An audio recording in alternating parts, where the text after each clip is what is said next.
Welcome back to Equinox. It is Biggie Cheese. I am here with... All good. We're here. We're going to have Axiom Deathspade.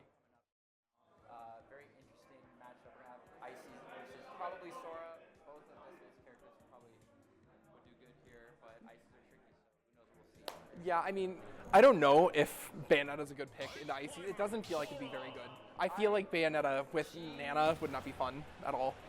She gets, like, because of, like, how, like, precise, like, a lot of her, like, combos are, it's, like, you know, the extra hit lag of two characters is, like, a big problem, I would say. I haven't seen really very much Icy and Bayo input personally, but just, like, little I know that she's, but she does good at, like, separating them with, like, ABK and Go Slide, and if they're on a platform, like, on small battlefield, you know, the gun, and Bayo does have stuff, but I do think Sora is all reliable, and Sora is, like, a pretty good matchup. I see this one in Minnesota a lot, actually, because we have Treyara, who's here, and we've had, like, a few Soras in Minnesota, but the only one that's really active there right now is Nam, and they play pretty offensive, they pick up a lot of stuff. So I've seen that in this matchup a little bit. Yeah, I mean, Deathspade's basically a staple of all the Heartland Smash scene at this point. You'll see, I'm pretty sure, not top of Kansas PR anymore, but very close. I think they've been beaten out by Floopy finally. But Deathspade's still an insanely good player. Haven't really seen a lot of Axiom myself personally, but I'm quite excited. Axiom is Iowa. I think he's PR or HM.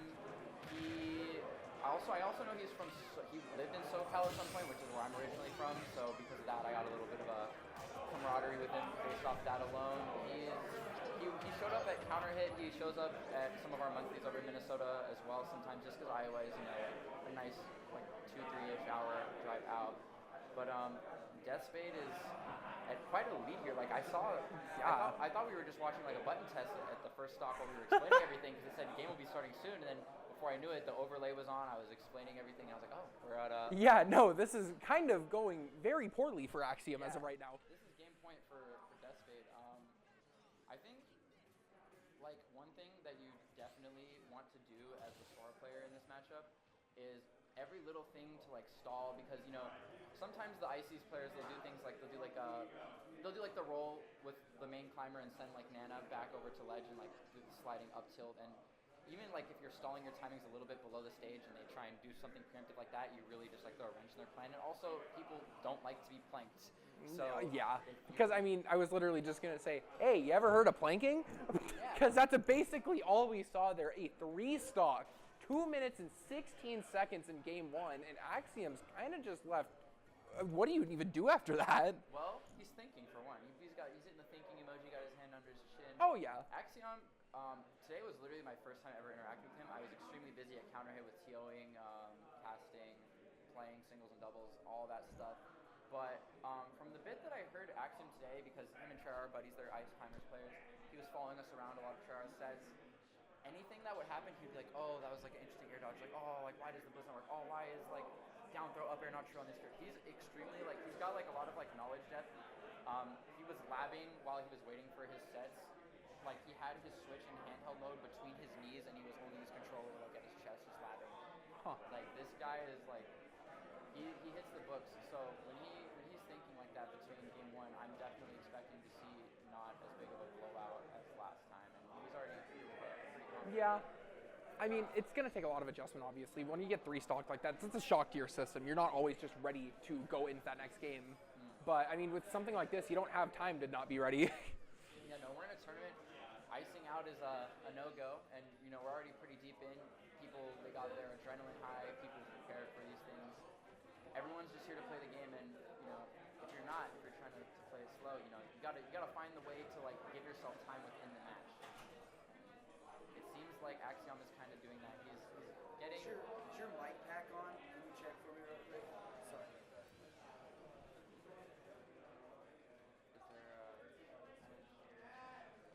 Axiom whiffing the up smash there. Gonna send Deathspade back off stage. Not really looking great for Deathspade. Not a lot of offensive options to choose here. Just kind of getting stuffed onto ledge. Popo solo back air. And I mean, once again, we're just gonna see Deathspade opt to go under the stage, reset again. Just keep playing, keep dealing a tiny bit of damage. So it's good to go now? You should be good. Awesome, thank you very much. Doing amazing work to really just shut out Ices altogether. All right, my mic is back on now, and let's see. Happens. Yeah. We've got, kind of just dancing around here, Deathspade with a bit of a lead, running away with it. Up air and Thundaga, I think, are honestly all the spells are extremely solid here. That was insane. That was really nice. Yeah. No. Using Firaga to block Nana from reaching Popo and just kind of neutering the entire recovery. Yeah, when you play against Ice Climbers, a lot of what you want to, like, a lot of the ways you can get away, like a lot of people like to say that Ice Climbers is like an unfair character because there's two of them. And to an extent that is true, but because of how the core mechanics of the character works, there are also a lot of exploits that are exclusive to them. So like, you can, for example, when you do the belay recovery, which is the up B, when the first climber is sent up, that is like an invincible, very strong hitbox. And if you can get between that, you can cut them off and kill them. That's kind of what Deathspade did there. But that's another 3-stock for Deathspade. Literally all it took was for me to explain what Deathspade did on the second stock, and by the time that was done, the third stock was done. And that's 2-0 Deathspade now. 2-0 Deathspade, 6 stocks. We're looking at a possible 9-stock here. We are, and this is a top 8 qualifier, correct? I believe so. Winner semis is top 8. Yeah. Winners semi. Wow. Wow. What And a I mean, statement to make. That's. I'm left wondering, like, what experience does Deathspade have with this character already? Honestly, I can't really name many notable like ice climbers in the Midwest. Did Deathspade play Big D? I don't know. At Sweet Spot?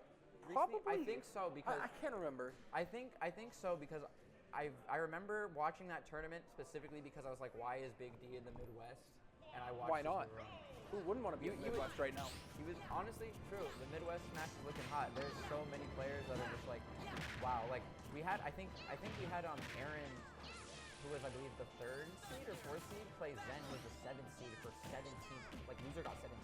Like the Midwest is so unbelievably strong, and like both of these players are definitely fine examples of that. Axiom making like quite the run to be, in the winners top 8 qualifier. Anyways, even if he is not really looking like it right now, it's such a deficit.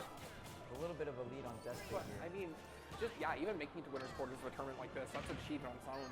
And I mean, sure you got 3-stock twice, but you're certainly doing a lot better now. Oh yeah, no, like this lead, this is how you want to play. I think playing out of shield with Ice Climbers here is probably what you want to do because like a lot of Sora's combos are like rhythmic based. You land one hit of like the Nair or whatever, and then like the different combos. Obviously, you're trying to space them to get the right hitboxes of the sword, but you also want to do it in a rhythm. It's the most Kingdom Hearts stuff you've ever heard, and fitting that it's on Sora. But I think like just if you get those rhythms down and you can parry them and punish them as he was doing before, Deathspade started eating these out. I think that's definitely the kind of like play we want to see if we want to see Axiom do better here. Yeah. It's like that getting a stock. Axiom taking the first stock of this game after getting 3 stock 2 times in a row. Nana shield broken, but the Sopo going crazy. Oh my! Yeah, Mama Bear's here. Great. That's one of the great things about Ice Climbers as well, is that getting shield broken is like very, very rarely like even a factor. So like if you play against characters where you're scared normally of getting your shield broken, honestly, that could even be like part of your play to like let them get shield broken. Like Deathspade took like 45% from the Sopo while they were defending the shield broken Nana.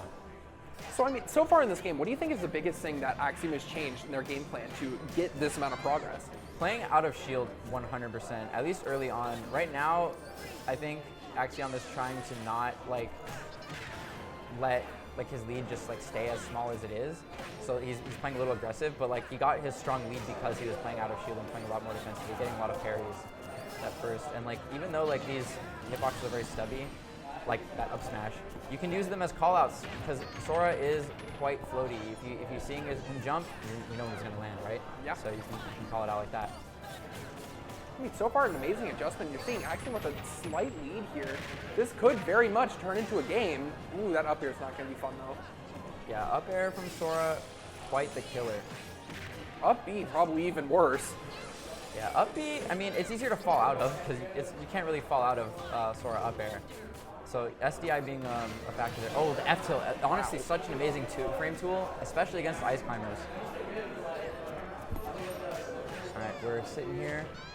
I'm actually kind of surprised that we got Hollow Bastion, because while it is not the same as Smashville is by far Icy's best stage, just because of like how small it is and like how deadly a grab is from literally anywhere, or any stray hit, you can just kind of combo forever.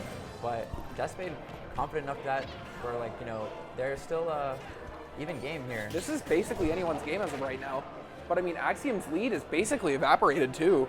Yeah. Oh. Ooh, the forward smash connects, so we're gonna see this in game 4. The raw forward smash. I mean, honestly, if you told me game 2 that we were even going to be going to a game 4, I wouldn't have believed you, like at all.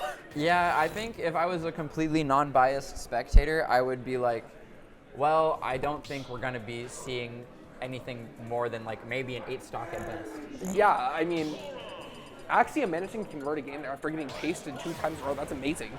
Yeah. To have that kind of mental fortitude, to be able to like rebound from that kind of situation, I can say firsthand that is extremely hard. Oh yeah, 100%. You have to be really like, you have to be like a stone wall if you're going to be competing at this level in Smash, especially this late in the game's meta where like a lot of characters are getting optimized and people want to go for like the touch of death or the crazy techs.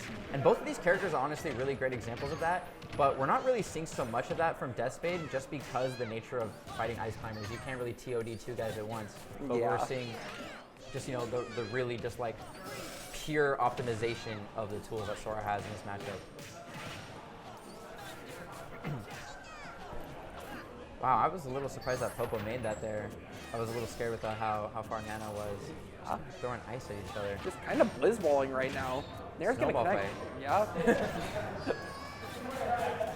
And that's Popo gone. Yeah, Popo gone, and Nano with him. Got Deathspade taking the lead here.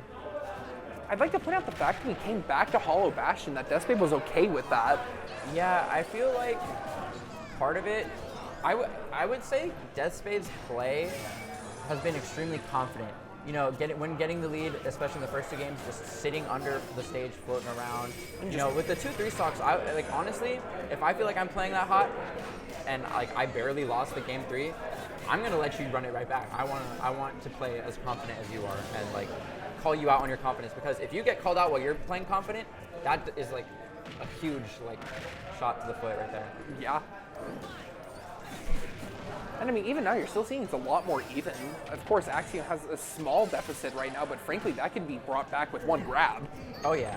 Oh well, the Deathspade charging the forward smash, the Squall Hammer, the one-stop shop for all your Ice Climbers. During the first 2 games, I'm almost wondering how much thinking Deathspade did, because I'm thinking it was near 0. Really? Why do you say that? I mean, frankly, just kind of repeating the same exact thing over and over again. It was just kind of flowcharty, I guess is a good way to put it. But I think, how do I put this? The flowcharts were quite strong. Yeah, there's nothing wrong with not thinking, especially if it's winning you the game. Yeah. But you want to come, like I've talked to Loaf a little bit in Minnesota recently, and when I asked him like how do you get better, one thing that he said is like you really need to learn how to like compartmentalize interactions and scenarios in the game, so where like when something happens, you have your flowchart for that interaction, and you can just do it with muscle memory and think about what you're gonna do when something else happens. But Axiom. That'll be the end of the set. Yeah. 3-1 Deathspade over Axiom. Valiantly fought to even bring back a game. Yeah, last stock game 4 after winning game 3 after just like 2